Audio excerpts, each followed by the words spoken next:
بسم اللہ الرحمن الرحیم۔ پیران پیر حضرت سیدنا شیخ عبدالقادر جیلانی رحمۃ اللہ علیہ جب حصول علم کے لیے اپنے گاؤں جیلان سے بغداد کے لیے روانہ ہوئے تو آپ کی والدہ ماجدہ نے زیادہ راہ کے طور پر 40 دینار آپ کی گدڑی میں سی دیے اور چلتے وقت اپنے لختے جگر کو نصیحت کی کہ بیٹا خواہ کیسی ہی مصیبت اور برے حالات تمہیں پیش آئیں، سچ کا دامن ہاتھ سے نہ چھوڑنا اور جھوٹ کے نزدیک بھی نہ بھٹکنا، کیونکہ راست گوئی 1000 عبادتوں کی ایک عبادت ہے۔ سعادت مند فرزند نے عرض کی کہ اے مادر مشفقہ، میں صدقے دل سے عہد کرتا ہوں کہ آپ کی نصیحت پر ہمیشہ عمل کروں گا۔ والدہ ماجدہ سے رخصت ہو کر حضرت رحمۃ اللہ علیہ بغداد جانے والے ایک قافلے میں شامل ہو گئے، کیونکہ اس دور میں طویل بیابانی راستوں میں تنہا سفر کرنا ممکن نہ تھا۔ اثنائے سفر میں ہمدان سے کچھ آگے قزاقوں کے ایک جتھے نے قافلے پر چھاپا مارا اور اہل قافلے کا سب مال و اسباب لوٹ کر تقسیم کے لیے ایک جگہ جمع کر دیا۔ سیدنا حضرت شیخ عبدالقادر ایک طرف چپ چاپ یہ دردناک نظارہ دیکھ رہے تھے کہ ایک ڈاکو آپ کی طرف بڑھا اور پوچھا، کیوں میاں، لڑکے تمہارے پاس بھی کچھ ہے؟ آپ نے فرمایا، ہاں، میرے پاس 40 دینار ہیں۔ ڈاکو کو آپ کی بات پر یقین نہ آیا اور وہ آپ کی ہنسی اڑاتا ہوا آگے بڑھ گیا۔ اتنے میں ایک دوسرا قزاق آپ کی طرف آیا اور آپ سے وہی سوال کیا۔ آپ نے اسے بھی یہی جواب دیا کہ میرے پاس 40 دینار ہیں۔ آپ کی غریبانہ حالت کو دیکھتے ہوئے دوسرے ڈاکو نے بھی آپ کی بات ہنسی میں اڑا دی۔ ہوتے ہوتے یہ بات ڈاکوؤں میں پھیل گئی اور ان کے سردار احمد بدوئی کے کانوں میں بھی جا پڑی۔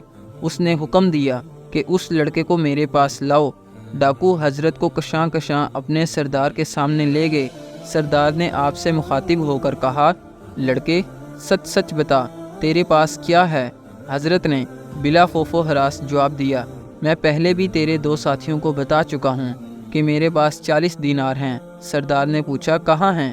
حضرت نے فرمایا، میری بغل کے نیچے گدڑی میں سلے ہوئے ہیں۔ سردار نے ایک ڈاکو کو حکم دیا کہ اس لڑکے کی تلاشی لو۔ چنانچہ اس نے آپ کی گدڑی ادھیڑ کر دیکھی تو اس میں سے واقعی 40 دینار نکل آئے۔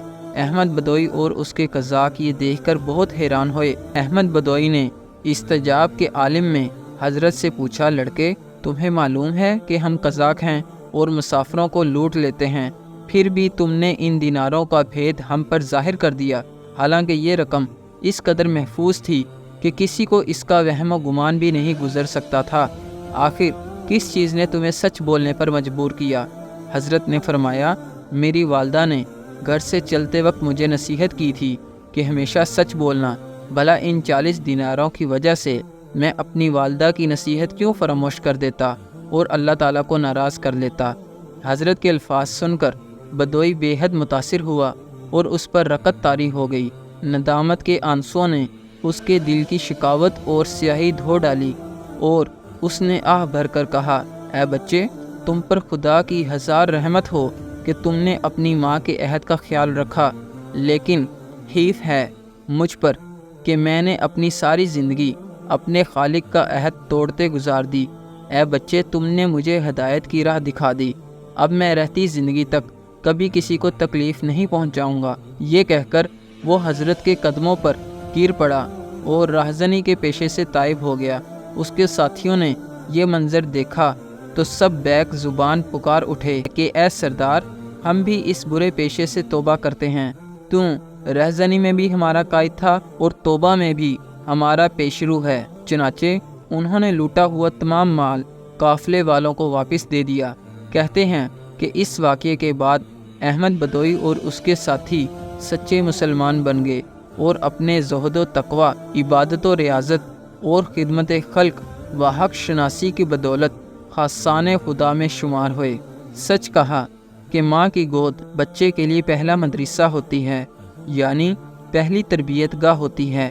چنانچہ اگر ماں بچپن میں ہی بچے کی اخلاقی تربیت کرے تو کوئی بعید نہیں کہ وہ آگے چل کر شیخ عبدالقادر جیلانی بنے۔ لہٰذا اس واقعہ سے ہم سب کو، خصوصاً ہماری ماؤں بہنوں کو خاص طور پر سبق حاصل کرنا چاہیے۔